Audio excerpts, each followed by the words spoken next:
अगर आप fourth engineer है, फिफ्थ इंजीनियर है या फिर एक कॉलेज मरीन इंजीनियरिंग स्टूडेंट है तो ये वीडियो प्यूरीफायर से रिलेटेड आपके लिए बहुत हेल्प करने वाला है। तो यहाँ हम देख सकते हैं प्यूरीफायर रूम में 4 प्यूरीफायर्स हैं, जिसमें से 2 फ्यूल ऑयल HFO के प्यूरीफायर्स हैं और 2 लूब ऑयल के प्यूरीफायर्स हैं, जो कि मेन इंजन का सम्प ऑयल और जनरेटर के सम्प ऑयल को साफ़ करने में हेल्प करते हैं।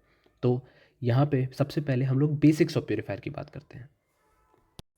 तो प्यूरीफायर हमेशा सेटलिंग टैंक का गंदा ऑयल का सक्शन लेता है और उसको गियर पंप से पास करा के सीधा प्यूरीफायर के अंदर भर देता है।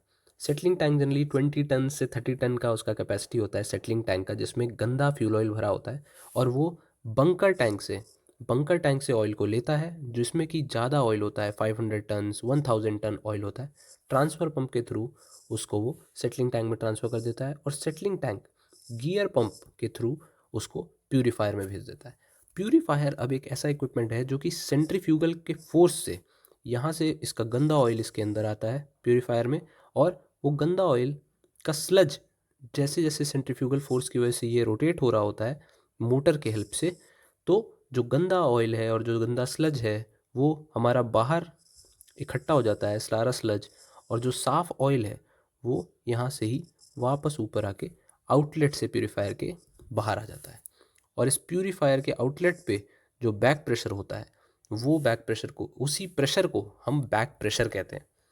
अब यहाँ से आउटलेट जो हो रहा है साफ़ ऑयल प्यूरीफायर का, वो हमारा सीधा चला जाता है HFO के सर्विस टैंक में, जिसकी कैपेसिटी भी ऑलमोस्ट 20 से 30 टन के बीच में होती है।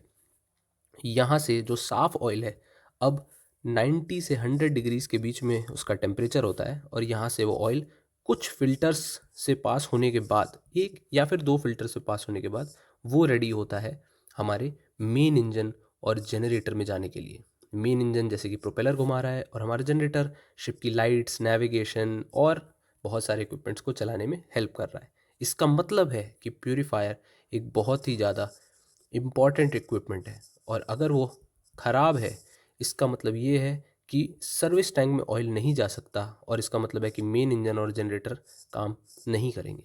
अब जैसे कि हम इस प्यूरीफायर को देख रहे हैं, प्यूरीफायर में हमें मल्टी मॉनिटर फंक्शन सामने दिख रहा है। यहाँ पे हमें फीड रेट और बैक प्रेशर, आउटलेट प्रेशर जो है प्यूरीफायर का वो दिखता है। फीड रेट इसका मतलब है कितना ऑयल हमारे अंदर आ रहा है प्यूरीफायर के और साफ़ होकर बाहर जा रहा है। ये है हमारा इनलेट जहाँ से गंदा ऑयल जा रहा है, और ये है हमारा आउटलेट। ये हमारा प्यूरीफायर का वॉल्व है जो कि इनलेट के लिए यूज़ होता है। यहाँ से प्यूरीफायर का इनलेट हो रहा है, प्यूरीफायर के अंदर जा रहा है, और यहाँ से हमारे प्यूरीफायर का साफ़ ऑयल बाहर निकल के सर्विस टैंक की तरफ जा रहा है। जो राइट वाला टैंक है वो है हमारा सेटलिंग टैंक और लेफ़्ट है सर्विस टैंक। जैसे कि मैंने आपको वीडियो में बताया, ये हमारा एंटायर प्यूरीफायर है। और ऊपर की ये जो लाइन आपको दिख रही है ये ओवरफ्लो लाइन है। ओवरफ्लो ऑयल इसमें नहीं जाना चाहिए कभी भी। अगर जा रहा है इसका मतलब है बाउल लीक कर रहा है। प्यूरीफायर का बाउल ओपनिंग और क्लोजिंग, जिससे कि जो स्लज है जैसे मैंने बताया वो बाहर जाता है, वो हमारा वाटर से होता है। जो आप आंखें हमारे सामने देख रहे हैं ब्लू कलर का वॉल्व है, वो हमारा पानी का वॉल्व है जो कि बाउल ओपनिंग क्लोजिंग में यूज़ होता है। ये जो 4 वॉल्व्स आप देख रहे हैं ये सोलेनॉइड वॉल्व्स हैं, जिनका यूज़ करके प्यूरीफायर का बाउल ओपन होता है, क्लोज होता है, और सीलिंग ऑफ वाटर मेंटेन होता है। जो राइट में आप बड़ी सी मोटर देख रहे हैं, वो मोटर प्यूरीफायर के बाउल को रोटेट करने के लिए यूज़ होती है। ये मोटर हाई आरपीएम पे ऑलमोस्ट 1800, 2000, 2500 के आरपीएम पे रोटेट होती है। अब प्यूरीफायर में ये गेज जो आप देख रहे हैं, ये गियर पंप जिसकी मैंने बात की थी उसका आउटलेट प्रेशर का गेज है, और ये हमारे डीसलज पोर्ट है जहाँ से हम लोग देखते हैं कि हमारा बाउल लीक तो नहीं कर रहा है प्यूरीफायर का। अगर बाउल ओवरफ्लो कर रहा है या फिर लीक कर रहा है तो हमें उसी पोर्ट से पता चलता है। अब यहाँ पे जो रेड कलर का हैंडल आप देख रहे हैं, ये हैंडल ब्रेक है। अगर इमरजेंसी केस में आपको जल्दी प्यूरीफायर को रोकना है मोटर बंद करने के बाद, तो हम उसी से देखते हैं और उसी से बंद करते हैं। यहाँ पे मोटर है। मोटर का एम्प्स देखना प्यूरीफायर में बहुत ज़्यादा इंपॉर्टेंट है, क्योंकि अगर कोई भी प्रॉब्लम हुई तो सबसे पहला इंडिकेशन आपको एम्पियर्स के थ्रू ही दिखेगा। या तो एम्पियर बहुत बढ़ जाएंगे या तो एम्पियर बहुत कम हो जाएगा।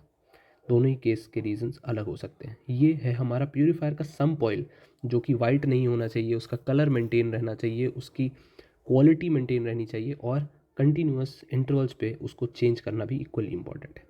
जैसे कि मैंने बताया सेटलिंग टैंक का ऑयल जो है वो प्यूरीफायर के अंदर जा रहा है। इन फिल्टर्स के थ्रू ही वो प्यूरीफायर में जाता है। तो उन फिल्टर्स चोक हैं या फिल्टर्स चोक नहीं है, ये देखना भी इक्वली इंपॉर्टेंट है। ये हमारे टूल्स हैं जो कि प्योरीफायर को ओपन करने के लिए यूज़ होते हैं, और प्योरीफायर को ओपन करके हम लोग प्योरीफायर को यहाँ पे रख देते हैं, जहाँ पे प्योरीफायर की साफ़ सफाई, मेंटेनेंस, अगर कोई प्रॉब्लम है तो उसको सॉल्व किया जाता है। ये हमारा मेन इंजन और जनरेटर का लूब ऑयल प्योरीफायर, जैसे मैंने बताया आपको।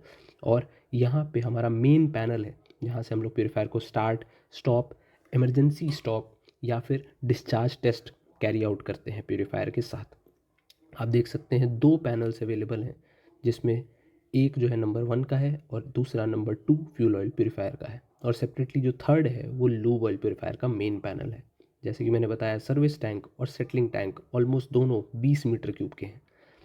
सेटलिंग टैंक से ऑयल आया, गंदा ऑयल प्योरीफायर में गया और प्योरीफाई होके वो चला गया सर्विस टैंक के अंदर, और यहाँ से सर्विस टैंक का साफ ऑयल निकल के चला गया मेन इंजन में, मेन इंजन और जनरेटर को चलाने के लिए।